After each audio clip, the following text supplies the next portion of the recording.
Bonjour à toutes et à tous, j'espère que vous allez bien. Alors aujourd'hui on se retrouve dans une nouvelle vidéo. J'ai quand même pas mal de nouveaux produits à vous montrer. En plus comme vous le voyez on arrive en été et j'ai commencé à faire le maquillage d'été. Et donc qui dit maquillage d'été, dit maquillage léger, dit teint frais, dit teint lumineux. Évidemment ce n'est pas quelque chose de très courant sur ma chaîne, les teints lumineux. Mais eh bien ici j'ai décidé de commencer à faire des teints lumineux parce que eh bien, ma peau commence un peu à vieillir. Et oui. Et les teints mat je trouve ont tendance à me faire un teint un peu plus vieux, enfin pas un teint plus vieux, un aspect un peu plus vieux. Et j'ai découvert il n'y a pas longtemps que les teints lumineux m'allaient quand même plutôt bien et que ma peau réagissait quand même plutôt bien aussi aux teints lumineux. Je faisais toujours des teints mat à cause de ma peau grasse, mais en fait j'ai pas la peau plus grasse en faisant des teints lumineux et j'ai enfin l'air, on va dire, d'avoir une bonne mine et ça me rajeunit un petit peu. Je vais vous montrer comment je fais mon teint ces derniers temps. C'est très simple, ça va très vite. Honnêtement pour me maquiller, pour aller au boulot, je prends 5 minutes. Donc c'est vraiment un teint qu'on peut faire tous les jours, ça prend que 5 minutes et franchement ça vous fait un super beau teint lumineux qui tient toute la journée. Et comme palette, vu que nous entrons dans l'été, j'ai très envie de faire des couleurs qui sont un peu plus pétillantes, qui sont peps, qui donnent la bonne humeur, qui donnent envie de boire des cocktails. Et du coup, je pense avoir choisi la parfaite palette pour ça. Et je pense que vous l'attendiez depuis un petit bout de temps. J'ai cité la Norvina volume 3. Je l'ai reçue il y a déjà quelques mois d'ici. Et donc aujourd'hui, pour faire un maquillage estival, je me suis dit que c'était vraiment la palette absolument parfaite. Je vais arrêter de vous teaser et je vais vous montrer à quoi elle ressemble, bien que je pense qu'à mon avis vous l'aurez déjà vu un peu partout sur les réseaux, vu que ça fait un an que cette palette est sortie et que ça fait, je pense, 5 ou 6 mois qu'elle a débarqué sur Sephora France. Donc je pense que ce n'est pas une surprise pour vous. Et donc la palette ressemble à ceci. Donc comme dans toutes les Norvina, les couleurs sont éparpillées dans tous les sens, c'est pas du tout rangé, c'est un petit peu chaotique, mais c'est ça aussi qui fait leur charme bien évidemment. Donc on a des couleurs, vous voyez, hein, qui sont vraiment très vives, elles sont vraiment magnifiques, ça donne envie de faire plein de choses. Par contre, comme d'habitude, dans les Norvina, il n'y a pas de couleur forcément foncée qui va ressortir, c'est surtout des couleurs claires de transition, il n'y a pas de couleur forcément très claire ou très foncée. Donc encore une fois, ça va être assez difficile de faire quelque chose de contrasté. Bon, on va essayer de se débrouiller avec ce qu'on a. Ça, c'est vraiment le seul petit bémol de ces palettes, je trouve. Sinon, au niveau harmonie, on a principalement des fards. Je vais vous approcher un petit peu.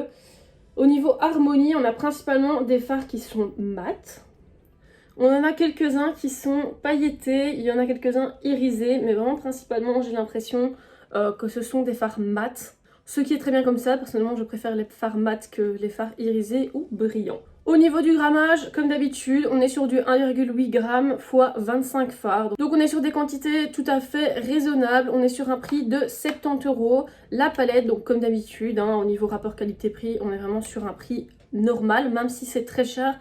Faut oublier qu'on a presque 2 grammes par fard, qu'il y en a 25, qu'il y a un design de palette qui est très beau, on a un très grand miroir, la palette est métallique et pas en carton ou en plastique. Et comme d'habitude chez Anastasia Beverly Hills, on est sur du vegan et cruelty free. Je pense avoir tout dit et je vous propose de passer au make-up.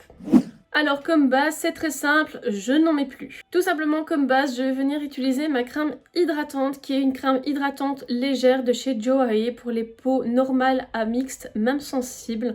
Elle va vraiment venir rééquilibrer l'hydratation de ma peau et ça va vraiment permettre à ma peau de ne pas trop graisser ou de devenir trop sèche parce que j'ai une peau mixte. Ça va vraiment empêcher d'avoir ce problème de gras ici et là et de sécheresse ici. Elle fonctionne vraiment très bien comme base et je pense même que sur la boîte, il est marqué qu'elle peut être utilisée en tant que base sous le make-up. Donc c'est une base sans être une base, voilà. Alors au niveau du fond de teint, je n'utilise plus de fond de teint. Vous allez vous dire, mais du coup tu utilises quoi si tu n'utilises plus de base, plus de fond de teint? J'utilise plus rien, voilà. Ça fait une économie dans le budget. Non, en fait, je suis passée sur des bébés crèmes. Donc, comme vous le savez, j'ai eu quand même pas mal de réactions au niveau de ma peau avec le masque. Et donc, j'ai décidé au départ de ne plus me maquiller. Ça a fait pire que mieux parce que le masque était directement en contact avec ma peau. Et là, j'ai eu des rougeurs et des démangeaisons absolument horribles. Donc, j'ai complètement arrêté de ne plus mettre rien du tout sur ma peau. et je voulais une alternative qui n'était pas du fond de teint, donc qui empêchait ma peau de respirer, et ne rien mettre qui irritait encore plus ma peau. Et je me suis tournée vers les bébés crèmes. Alors au niveau des bébés crèmes, j'ai acheté celle de chez Joae, ce qui me semblait logique, vu que j'avais la crème hydratante, ça m'a semblé logique de l'acheter. Le problème, je l'ai utilisée pendant un moment, elle fonctionne très très bien, elle tient super bien, j'en suis très très contente de cette crème. Le problème, c'est qu'elle est très très très foncée. J'ai utilisé la light, la claire, je sais pas pourquoi je le dis en anglais, c'est en français, mais... Donc j'ai utilisé la teinte claire, c'est la teinte la plus claire qu'on peut trouver chez Joae et je vais vous montrer à quoi ressemble la teinte la plus claire. Donc voilà à quoi ressemble la teinte la plus claire chez Joae, donc vous voyez qu'entre ma peau et la bébé crème, il y a une sérieuse différence. Donc je l'ai utilisé pendant un petit temps, mais bon, il y avait toujours ce souci de démarcation au niveau du cou, même quand j'étendais dans le cou, on voyait que là c'était orange et puis que ma peau n'avait pas du tout la même couleur. En plus c'est des sous-tons, vous avez vu, qui sont très orangés, alors que moi j'ai pas des sous-tons rosés, j'ai vraiment un sous-ton neutre. Donc ça n'allait pas du tout. C'est vraiment très dommage parce que c'est un produit qui est très performant, qui est vraiment chouette, qui garde l'hydratation toute la journée, qui ne bouge pas sur la peau, qui se fixe très bien. Parce qu'en fait quand vous l'appliquez, il faut le travailler quand même relativement vite parce qu'il sèche très vite sur la peau. Mais sans assécher la peau, enfin je sais pas si j'arrive à me faire comprendre. Donc voilà, j'étais très contente de ce produit, c'est un produit qui est très performant, mais malheureusement au niveau de la teinte ça ne fonctionne absolument pas. Mais par contre au niveau bébé crème, je me suis rappelé que dans la BoxyCharm j'en avais eu une de chez Purlist, et donc je me suis tournée vers celle-ci qui est aussi assez hydratante, qui ne se fixe pas forcément sur la peau, donc il faut quand même bien poudré, mais qui fonctionne beaucoup mieux avec mon teint. Au niveau du sous-ton, il est neutre et le produit est déjà beaucoup plus clair. Donc voilà, au niveau de la teinte, vous voyez, c'est déjà beaucoup plus clair, c'est déjà beaucoup mieux. Je vais arrêter de parler. Ma crème hydratante, je l'ai déjà mise juste avant, donc je ne vais pas en remettre avec vous. Et je vais donc prendre ma bébé crème de chez Purlist et je vais venir donc la mettre à tous les points de mon visage. Je n'en mets pas trop parce que autant la Joae que je vous montrais juste avant, elle est vraiment... elle est épaisse mais vraiment pas couvrante du tout. Et elle est quand même très facile à appliquer. Que ici, le Purlist, c'est quand même assez couvrant pour une bébé crème. Franchement, je trouve que pour une bébé crème, c'est très très couvrant. J'ai également changé, j'ai décidé d'utiliser un pinceau à fond de teint. Donc celui-ci, c'est le 04 de chez Kiko. Donc c'est un pinceau en fait qui a beaucoup de poils très denses jusque là. Et ensuite qui a des poils assez épars, c'est beaucoup plus fin ici au-dessus. Je trouve que pour l'application de la bébé crème, c'est vraiment top parce que les éponges, j'ai testé, je trouve que ça absorbe beaucoup trop la bébé crème et donc au final ça fait quelque chose de quasi transparent, ou alors il faut mettre 2 ou 3 couches, mais c'est du gaspillage de produit. Donc en fait j'étale mon fond de teint en faisant vraiment je sais pas comment expliquer, en balayant vraiment mais sans appuyer. Je balaye vraiment comme ça au niveau de mon visage en faisant tantôt des lignes droites et tantôt des petits cercles. J'ai vraiment l'impression de ne pas savoir parler, c'est dingue. Enfin voilà, je pense que des images valent 1000 mots. Donc je vous laisse regarder.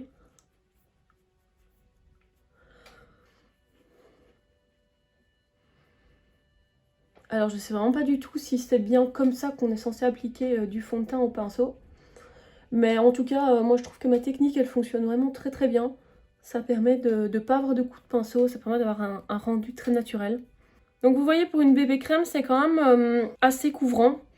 On est sur une couvrance qui est quand même, je trouve, moyenne, malgré que sur la bouteille, il est marqué qu'on est sur une couvrance faible. Et voilà, donc comme vous pouvez le voir pour l'instant, on a quand même encore quelques traces de boutons, mais c'est pas grave. Franchement, je laisse comme ça, j'assume pleinement.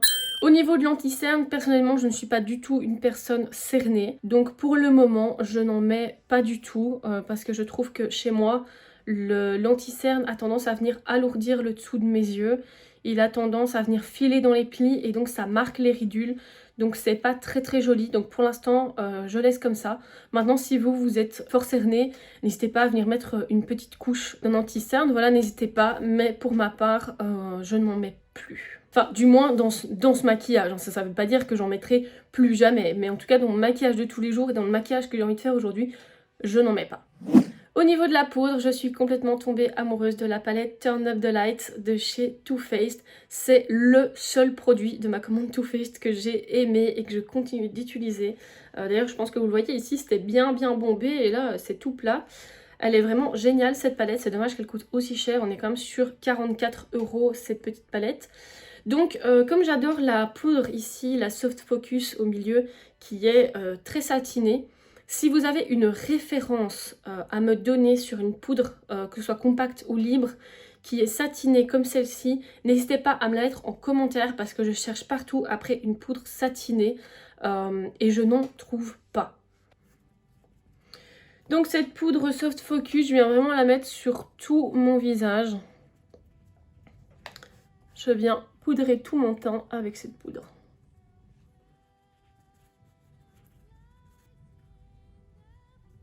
Oh ben, comme quoi je l'utilise beaucoup. Regardez, je viens d'arriver au fond. Je suis trop triste.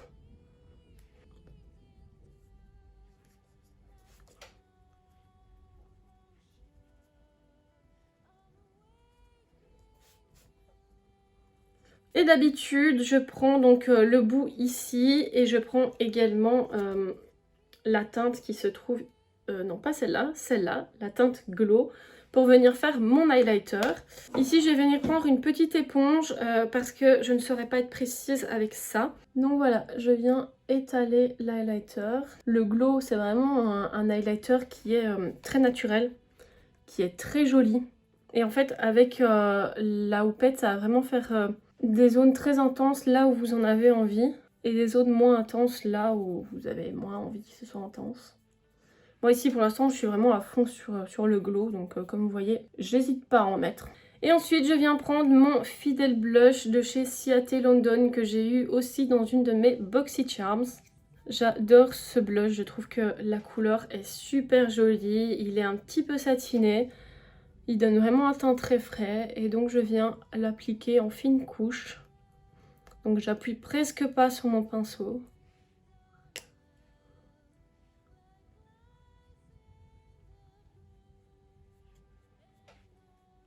Et donc voilà, au niveau du teint, on a fini et on va quand même venir fixer. C'est ça qui va vraiment vous permettre de tenir votre teint toute la journée et de mélanger les couches entre elles. Et comme d'habitude, je vais venir prendre le NYX. Ici, malheureusement, je n'ai plus que du matte finish. Mais pendant un moment, j'ai utilisé le NYX Radiant Finish. Et celui-là, il venait vraiment déposer plein de petites paillettes sur mon visage qui faisaient encore plus glowy. C'était super beau.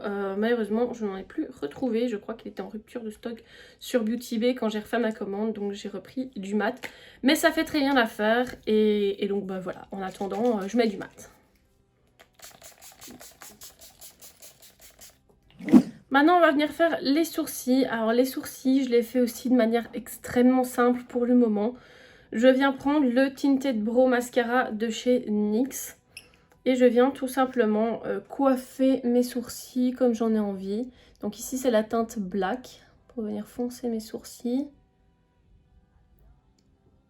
Et donc, je les coiffe vers le haut.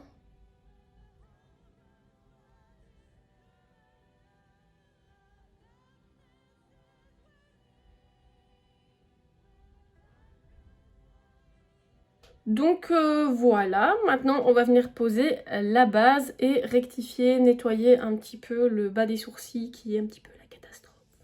Donc je vais bien prendre la base P. Louise en teinte 02. Alors pour information, je ne fais pas le maquillage que je vais faire bien évidemment tous les jours. Hein.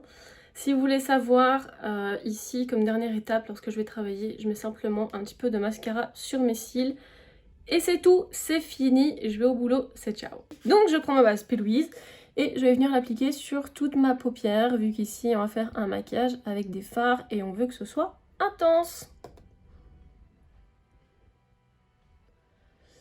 Donc malgré que j'avais déjà mis du fond de teint, machin, et que j'avais déjà poudré, je l'ai un peu fait mécaniquement, mais normalement on n'est pas censé faire ça. Alors vous voyez, c'est trop bizarre, ici j'ai vraiment un gros trou dans mon sourcil. Et là, mon sourcil descend très bas, il faudrait que je rectifie un petit peu ça, je crois. Que j'épile quelques poils. Je sais pas pourquoi, mon sourcil ne descendait pas comme ça avant. Les poils se sont dit, allez, ça l'a fait, on y va.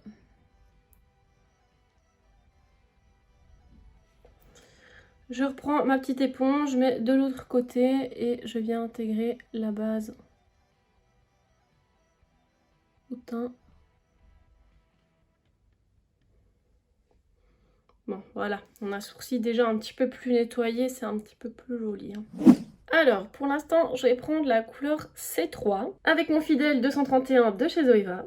Je viens lisser ma base pour ne pas avoir de démarcation, c'est très important. Et ensuite, je vais venir appliquer dans le creux paupière.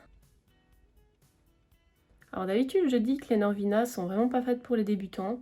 Mais ici, on a quand même beaucoup de teintes chaudes, forcément. Donc on a beaucoup de brun, de orange, de rose. Donc c'est une palette qui pourrait convenir à des débutants. On m'a dit qu'elle est très très pigmentée, hein. Faut pas croire, elle est très pigmentée. Donc malgré qu'elle est très pigmentée, elle pourrait très bien convenir à des débutants. Parce que ce sont quand même des couleurs qui sont assez faciles à travailler.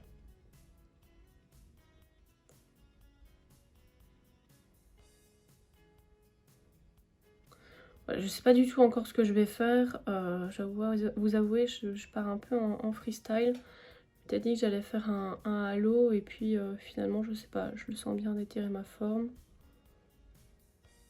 Mais pas trop. Je vais maintenant venir prendre la teinte B5 avec un 224 de chez Zoeva. Et je vais venir dégrader et faire la transition entre les deux couleurs. Alors ici, j'ai pas poudré avec un fard beige, tout simplement parce que je vais remonter ma couleur quasi jusqu'à mon sourcil. Et après, je viendrai l'illuminer ici au-dessus, donc il n'y avait pas besoin de mettre de couleur, de fard beige. Maintenant, si vous voulez le faire parce que vous ne faites pas vous ne remontez pas la couleur autant que moi, allez-y. Hein. Je vous conseille même de le faire. Alors par rapport aux couleurs, je sais pas si elles sont moins intenses que d'habitude ou si c'est parce que j'ai pas mis beaucoup de base, mais j'ai vraiment l'impression que c'est moins pigmenté que d'habitude. Maintenant je vais venir travailler le fard C4 qui me semble être le fard le plus foncé de la palette, avec un 230 de chez Zoeva. Et en fait c'est un fard qui est un peu mauve, on dirait pas comme ça dans la palette je trouve, mais il est un peu mauve.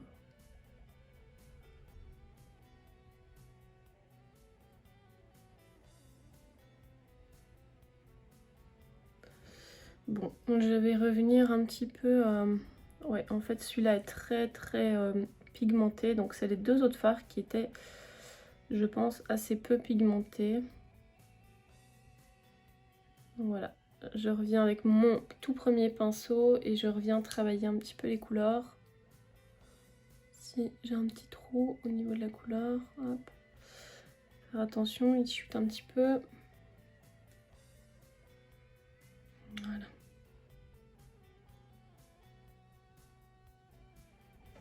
Et je reprends même mon pinceau de couleur intermédiaire. Et hop, je viens retravailler un peu mon dégradé au niveau de l'œil. Voilà. Alors maintenant, je viens nettoyer légèrement ma paupière parce que je vais faire mon cut crease. Et donc, je viens reprendre ma base P. Louise avec toujours le même pinceau plat. Et je vais venir tracer mon cut crease.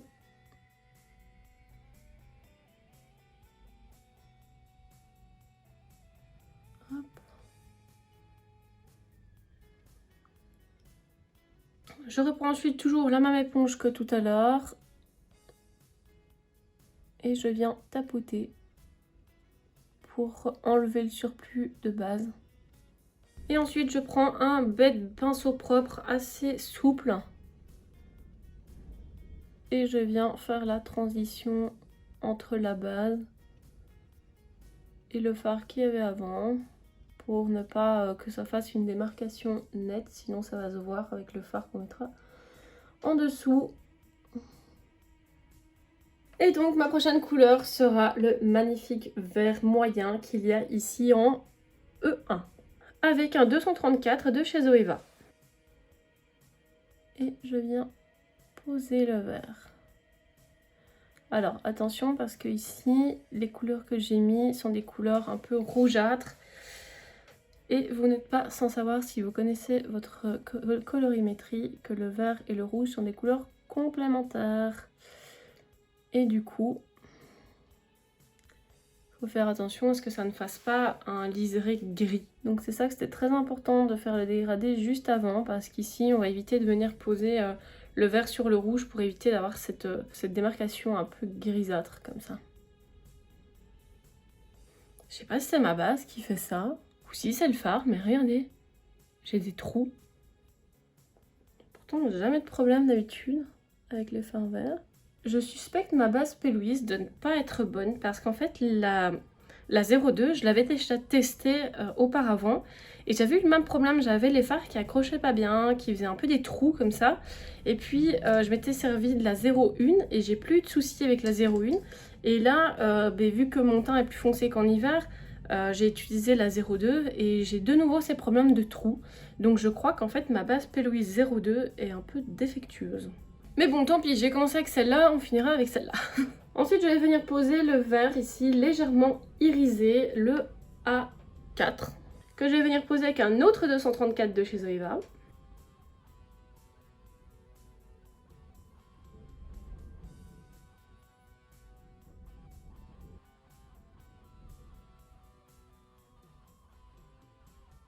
Bon, bah c'est vraiment très moche parce que ça fait plein de trous et ça a fait un espèce de truc vraiment bizarre ici. Enfin voilà, vous voyez que la base, je sais pas ce qui se passe, elle est vraiment pas du tout au top. Alors, avant d'aller dans mon coin interne, je vais venir faire donc le dessous de mon œil. Et pour ça, je vais bien évidemment utiliser les magnifiques oranges qui nous sont fournis dans la palette. Je vais donc d'abord venir utiliser le A5 avec de nouveau un 230 de chez Zoeva.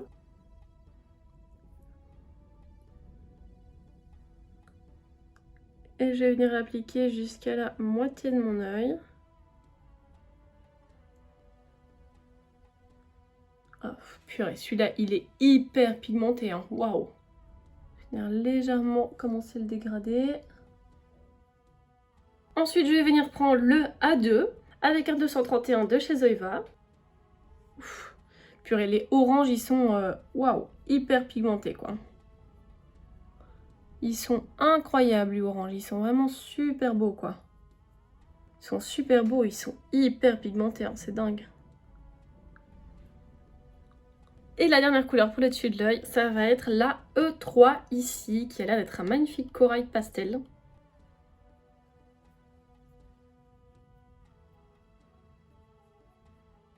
Donc j'en mets vraiment pas beaucoup, hein, c'est vraiment pour finir le dégradé. Et maintenant, dernière couleur de ce make-up. Ça va donc être le magnifique A1 ici, qui est un vert néon tirant sur le jaune. Il est super beau. Et je pense qu'en coin interne, ça va vraiment venir péter. Et je vais utiliser un petit 237 de chez Zoeva.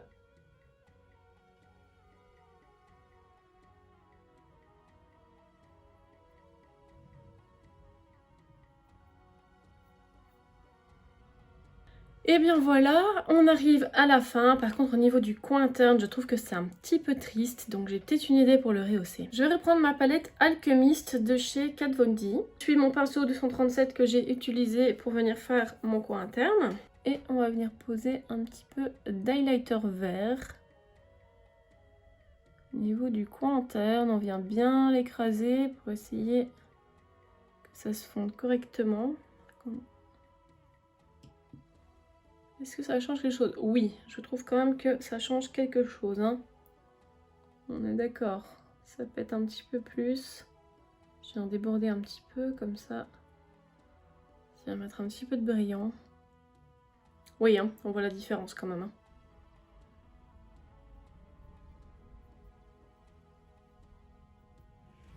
Eh bien, je sais pas ce que vous en pensez de cette palette, mais franchement, je trouve qu'il y a moyen de faire des super belles combinaisons de couleurs. Ici, j'ai essayé d'exploiter au maximum la palette. Avec les Noruna, il y a vraiment moyen de faire énormément de combinaisons, une infinité de combinaisons. Donc voilà, je sais pas ce que vous en avez pensé de cette palette, mais personnellement, je l'ai beaucoup appréciée. Bon, malgré les trous de couleurs, mais ça, je crois que c'est ma base, donc voilà, c'est peut-être aussi ma faute, peut-être moi qui l'ai mal mis, hein. Je vais pas remettre en cause tout le temps tout le matériel, ça tombe c'est moi. Comme d'habitude, c'est assez pigmenté, sauf les couleurs brunes, j'ai l'impression qu'elles sont pas si pigmentées que ça, il va falloir que je les reteste. Peut-être qu'encore une fois, c'est la base qui a pas assez accroché, parce que je sais que j'avais déjà eu des soucis avec cette base-là, donc je pense que je la réessayerai avec la 1, voire même la 0, pour voir comment ça accroche.